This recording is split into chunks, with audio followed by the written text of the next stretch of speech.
Welcome to A Canadian Investing in the U.S., a podcast and YouTube channel focused on Canadians buying real estate with host Glenn Sutherland. Welcome to a new episode of Canadian Investing in the U.S. This week our guest is Cal Ewing. So this is a continuation of an interview I just did with Cal Ewing. His intro will be in the podcast episode right before this one. So if you want to hear his intro, go back there. But we did quite a long talk. We did like a 40-minute talk and two distinct topics for 20 minutes each. So I decided to split this into two episodes. So without further ado, let's go into note investing. And don't tune out on this one. This is awesome because no tenants, just collects rent. A lot of cool things here, and there is a way to get tenants in this as well, which he actually goes into. So do hold on, do listen about note investing, because if you don't understand this, you're leaving a lot of stuff behind. You're just focus. Just go through this episode. All right, thanks, guys. Switch gears and let's talk a little bit about notes. Yeah. So maybe start by telling people what a note is. Go start with basics. The basics. Yeah, it's not as well known of a real estate strategy, but I got really into buying mortgage notes, and how I got into that is I actually started with owner finance deals. And you probably talk to your viewers about owner financing, right? So if you sell a house, you can actually sell it with financing, right? So you become the lender, and your buyer is also your borrower, and they pay you a monthly payment until it's paid off, right? So that's pretty common with home sales and home purchases when the seller finances that. And so when you do that, you create a mortgage note, and you're the bank, and your borrower is paying you, right? So, and then of course, when you get a bank mortgage, when you buy a house, there's basically two pieces of paper in the States. There's the promissory note, and that's like your promise to pay, your IOU, and it outlines the interest rate, the amount that's being borrowed, the loan term, the late fees, all of that. Okay. And then, and that's not recorded with the county, that's kept with the lender. And then there's a mortgage document or a security instrument. And that's the thing that you find recorded with the county. And that allows the lender to have a lien on your property. And if you don't pay them, then that allows the lender to foreclose on the property. So there's two different documents. Yep. And so you can actually, as a real estate investor, you can actually buy notes from banks, directly from banks. And what I like to do now, just because, as I've mentioned, I haven't had the best of luck with things like flipping. But being the lender is really great because you can do it from afar, and you're not responsible for repairs and tenant overturn and all the issues that come with being a landlord or being a house flipper. You don't have to worry about all of that because you're just the lender, right?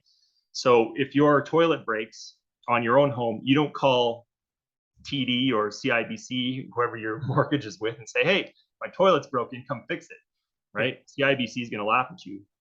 And so it's the same thing. If the toilet breaks on the house and you're the lender, you don't have to worry. That's your borrower's problem. So I like the hands-off nature of it. But a lot of times, especially since COVID, is you've got all these people that have mortgages before COVID, right? And then they lose their jobs or get laid off. All these issues because of COVID, they can't work. And so a lot of these people cannot pay their mortgage suddenly. And so they become in default. They're behind on their payments.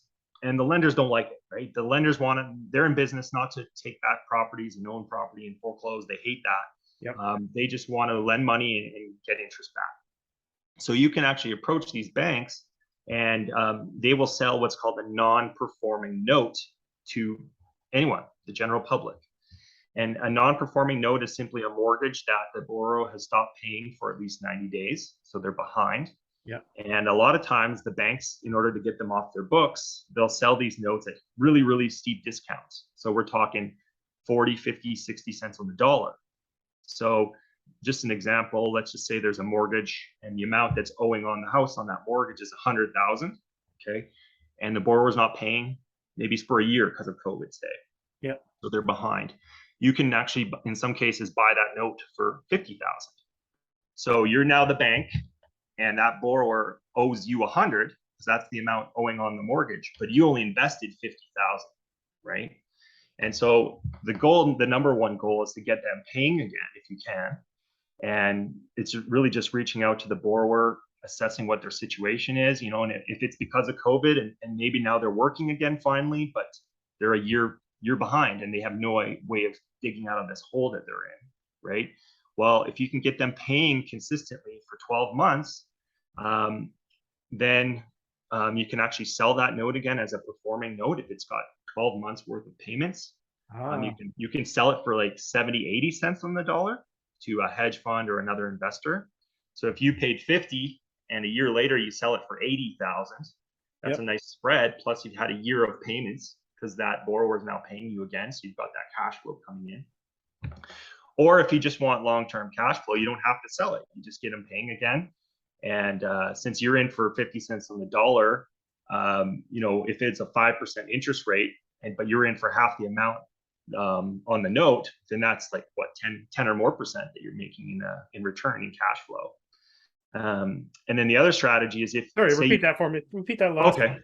Yeah, well, let's say that the original mortgage, let's say it's 5% interest rate on 100,000, right? Well, if you're in for 50, that borrower is paying 5% amortized of on 100,000. Gotcha. So that like doubles your interest. You're not making 5%. You're making like 10 or more based on the amortization. You know what I mean? Yeah. No, I get it. Yeah. You're the note holder, but you're not the property owner, right? Correct. So you have a lot of power and control of that property because they can't sell that house unless you get paid. And we're buying first lien mortgages, so you're number one in line to get paid, right?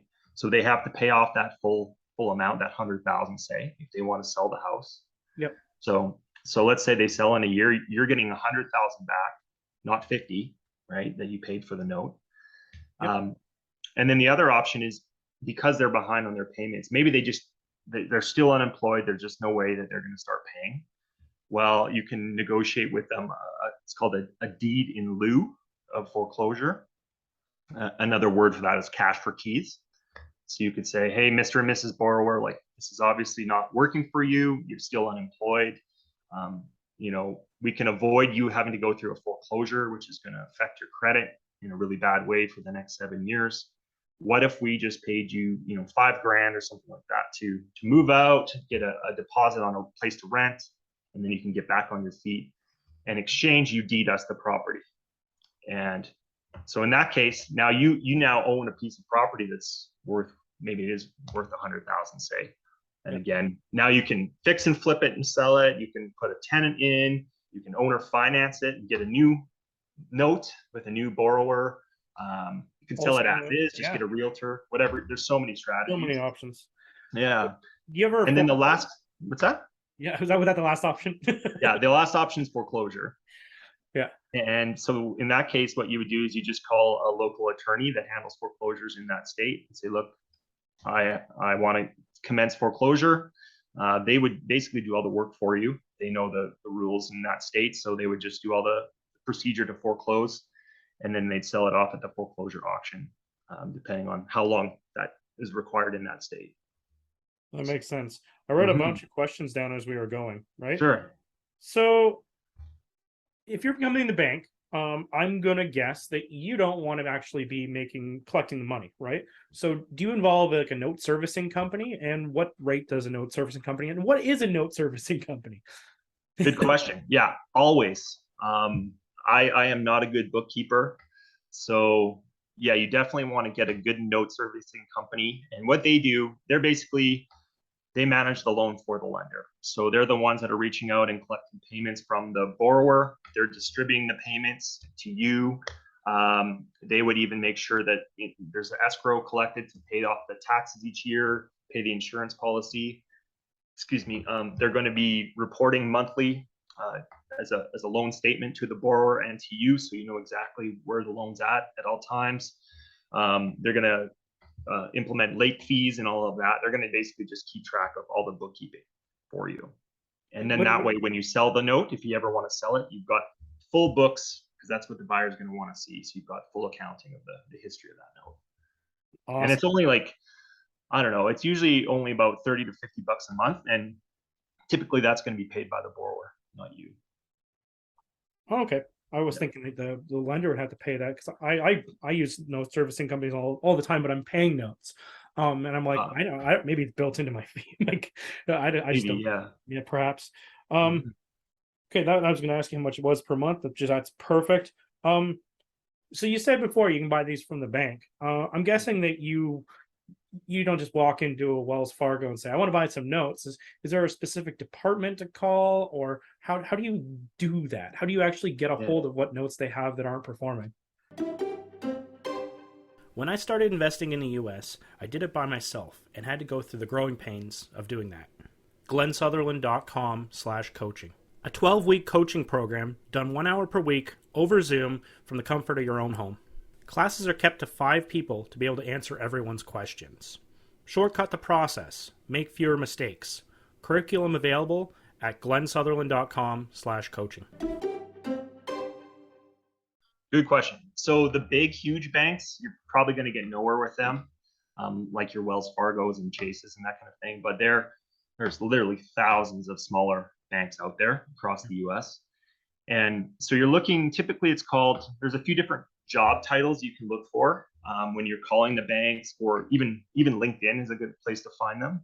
Yep. And if you're on LinkedIn, you want to search for special assets or secondary marketing manager. Another one is whole loan trader. Those are probably I'm trying to think if there's any others. Those are the big 3 that you could search for. Just What was the last one? search a bank. Loan trader? Whole, yeah, like WHOLE, loan trader. Oh, and credit risk officer. Those are the 4. Crazy names. Yeah. But if you go on LinkedIn, even just like choose any bank or just search like secondary marketing, and you'll see a bunch of people from a whole bunch of different banks. Their profiles will jump up. And not every bank has non-performing notes, but it's more about marketing. So you're constantly growing your network of these contacts and reaching out to them monthly, and you never know when they're going to have notes for sale. So if you're just consistent about communicating, eventually they're going to have something that you can look at and make an offer on. Yeah, interesting stuff. And when you say you reach out to the borrowers, right? Yeah. Is that just like a piece of mail? Do you actually reach out and call them? Yeah, it's kind of like when you're looking for homeowners when you're buying houses. So sometimes it's as simple as just sending a letter to the house. You could skip trace their phone number. They may have the contact information in your loan package that you get, or in your loan servicing company notes and that kind of thing. So yeah, you want to reach out any way you can. Even maybe have someone talk to them and knock on the door and say, look, we're a small company. We're here to work with you. We're not here knocking on the door to steal your house away. We're here to help you. We want to hear your situation and see if we can solve your problem for you. And then if they're not responsive, then you take the other strategies. And then, and it's not a problem that they figure out who you are, because like a lot of times with my loans, I have no idea who's actually the note holder on the other side, right? Honestly, I'd love to go buy my own notes off of them for a discount. Yeah, right. Yeah, you mean if the borrower figures out who you are? Yeah, that's not really an issue at all? I think it's good, because then you can build that relationship with them, and it's more solving people's problems than anything. You're not the big mean bank anymore. You're the person trying to make a win-win, so you can help them keep their property if they want to stay in it, and come up with a solution that's going to work for them. So it could be as simple as taking the amount that they owe, and if you can get them paying for 12 months consistently, then they get to move that amount. They can modify the note and move that amount to the end of the loan. You could even forgive that amount and say, look, I know COVID was rough. It's gone. Those back payments are gone. Just keep paying, kind of thing. You could change the payment date. Maybe it's not lining up with when they get paid. There's lots of different ways you can negotiate with them to help solve their problems so that they can start paying you, so you get your cash flow, and then they can keep their home. So I love it. Yeah. Last question I got on here is the rates. So it's still, you're kind of getting paid in bank rates, but you're getting the leverage because of the different amounts of what you're actually putting into. Did I understand that right? Yeah. So it depends on what kind of return you're wanting. Like, you can also buy performing notes. There's investors out there that are selling. Banks will even sometimes sell performing notes. But if it's a 2% interest rate and you're paying cash for that note, it's probably not going to be the best return you've ever seen, right? And so that's where it's better to, if you can buy it at 50 cents on the dollar, then that makes the return a lot better. Sometimes you can buy hard money loan notes though. So these are like rehab properties and things like that. And those interest rates are 10 to 12%. I just looked at a note last week in Vegas. It was a fix and flip loan, and they stopped paying, and the late fees were like, I think 22% per month for late fees. And if they start piling up, there's a lot that can pile up that would be paid out to you when they eventually sell the property or you foreclose. So it just depends what your needs are. And if you're using private money to buy the notes, which is what I do a lot of, you need to make sure that the return you're getting on like your cash flow, cash on cash return, it's got to be around 14% in order to pay our private lender and still get a nice return for my company as well. Yeah. Last question I got, and I know you may not know the answer because it's not, it's the other side of the coin. But if you were the borrower, is there a way to figure out, like everything's public record in the US, is there a way to figure out who owns your note? Yeah. So if you go into the deed records in your county and you can either search your name or you can search the legal description of your property, sometimes the address, and you'll see, it's called an assignment. So you'll see your original mortgage document.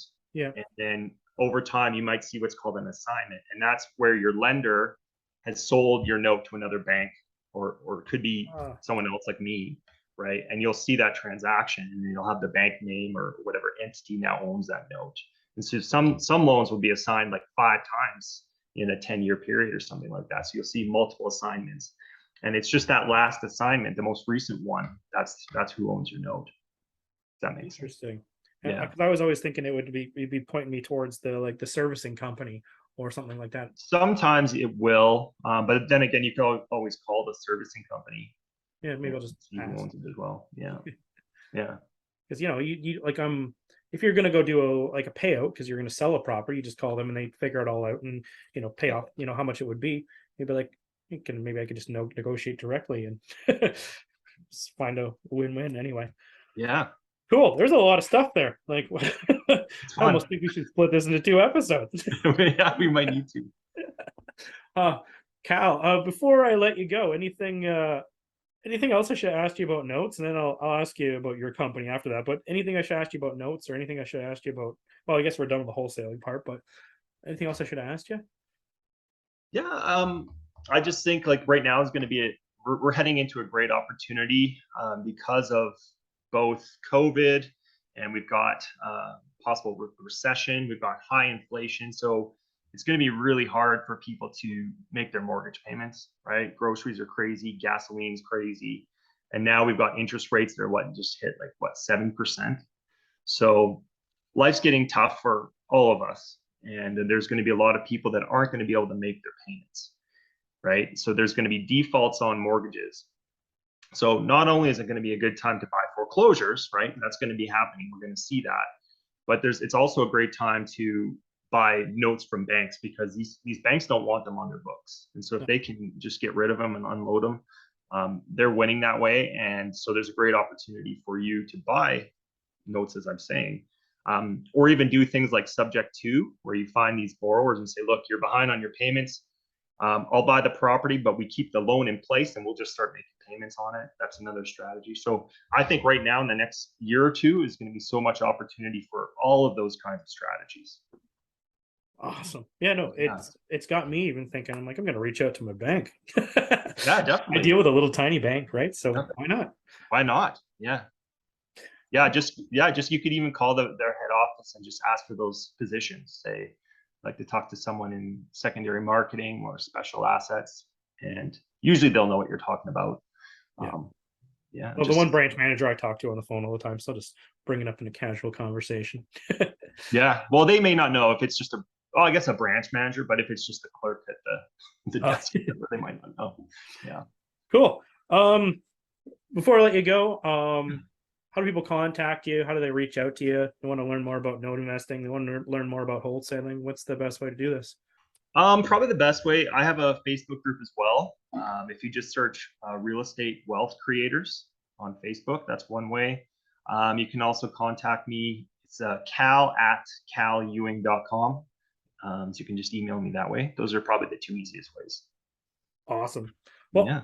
Thanks for coming on the show. Yeah, man, it's been great. I know we've been trying like for over a year. I'm glad things have lined up to be on it. We have been trying to match this up for a while. Yeah. But no, it's good. We actually got it done, and I love it. We haven't talked about note investing in, I think I haven't done it in like 2 years on the podcast. It's been a while. Oh, perfect. So That's great. nice to bring that up again. So thank you again for your time. I really appreciate it. Yeah, it's been awesome, Glenn. Hope to do it again.